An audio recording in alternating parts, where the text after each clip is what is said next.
When it comes to African politics, there's no coincidence, just pattern. And the more I study and read our history, the more I'm like, wait a minute. Is that what is happening? So this weekend, Thomas Sankara was honored in Burkina Faso, where they unveiled the mausoleum that was built by renowned architect Francis Kere. And a lot of people showed up, including a huge entourage from Ghana. It was significant that Thomas Sankara was being honored, and it was Thomas Sankara's moment. But something also happened. Captain Ibrahim Traoré had also dedicated and named a street after Flight Lieutenant Jerry John Rawlings, who was president at the time that Thomas Sankara was also president in Burkina Faso. And people will ask why, but to be able to understand why this was a very significant move, we have to rewind a little back into history. In this video, I'm going to make it clear why. And some of this information is very, very important for Africa's liberation. As you all know, Pan-Africanism was spearheaded by Osajifo Dr. Kwame Nkrumah from Ghana, and he was a revolutionary leader. And someone like Thomas Sankara is also a revolutionary leader. But for some reason, revolutionary leaders tend to have similar fate on the continent. That is either a coup, they are taken out, exiled, or they are killed. We always say, oh, the West is in cahoots with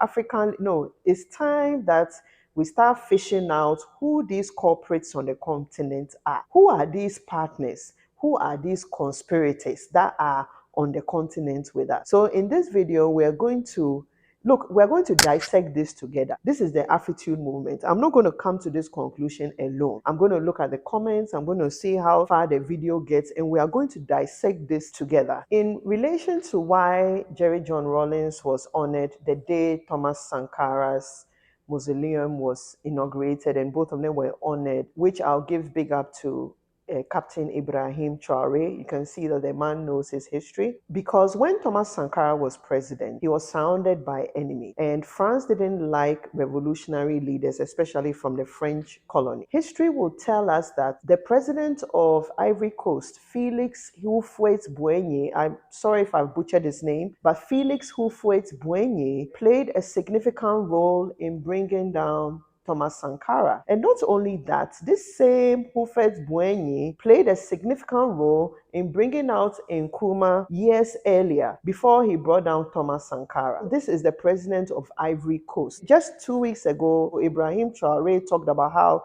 his intelligence has traced back to Ivory Coast in terms of them plotting a coup against him. So it looks like when we come to Africa, the hub for bringing down revolutionary leaders is Ivory Coast. That will be my conclusion when I dissect history, right? So Houphouët-Boigny played a significant role in bringing down Thomas Sankara. But around all that time, when Thomas Sankara was facing all his difficulties, for that tragic day, before the day of the coup, his only ally was Lieutenant Jerry John Rawlings, his only ally, which is Burkina Faso, which was Ghana. Ghana was his only ally.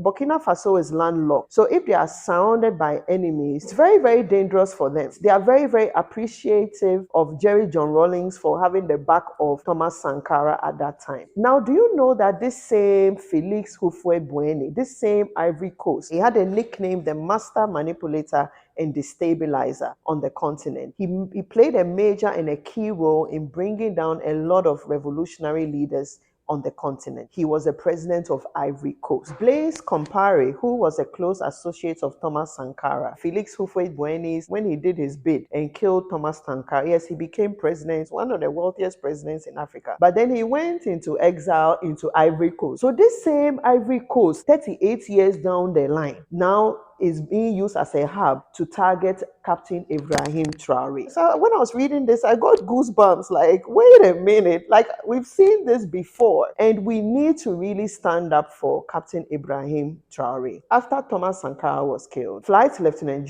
Jerry John Rawlings, he named a circle after Thomas Sankara, which is known as the Thomas Sankara Circle. Remember, I told you that Kwame Nkrumah was taken down with some conspirators from Côte d'Ivoire. So Felix Houphouët-Boigny worked with these conspirators, who belonged to what they call the UPP. When they took Nkrumah out of power, they came into power. Now, this same guy that was in hideout, his name was Yao Menu. This same guy that was in hideout there When the prime minister was taken out of power, which was Buzia in Ghana, because after they took Nkrumah out, they came into power, and this same party became the NPP party. Look, I'm not playing party politics here, but let's listen to this. It became NPP party, and under NPP party, to spite Flight Lieutenant Jerry John Rawlings, they changed the name from Sankara Circle to Akwaje Circle, right? But a lot of Ghanaians don't know this. We still call it Sankara Circle. You see the history here. So this weekend, for Captain Ibrahim Traoré to call Rawlings' children to come to Burkina Faso and honor their father in front of them, I think was very, very significant. But we are going to go into a deep dive on the next video about these conspirators and what has been going on in Ghana. And I'll just ask my audience, guys, those of you come to my DMs, those of you, please pray for me. This is not easy to talk about. But basically, this is the relationship between Jerry John Rawlings and Thomas Sankara. And I'm really, really glad that Captain Ibrahim Traoré recognized that. And I'm also proud the president of today, which is Mahama, also recognizes this relationship. Guess what? As Rawlings was Thomas Sankara's ally, right? Remember when AES came out of ECOWAS? As Rawlings was the ally of Thomas Sankara, Mahama is the ally of Captain Ibrahim Traoré. So we really need to look, if we look at the history, they succeeded in taking down Thomas Sankara. And if we keep quiet and we don't go on about Captain Ibrahim Traoré, unfortunately, they will take him out. This is the Afritude movement, and sometimes we bring what is in the dark to light. Some of you cannot talk, but I can talk. So just wear your truth. This is the Afritude movement.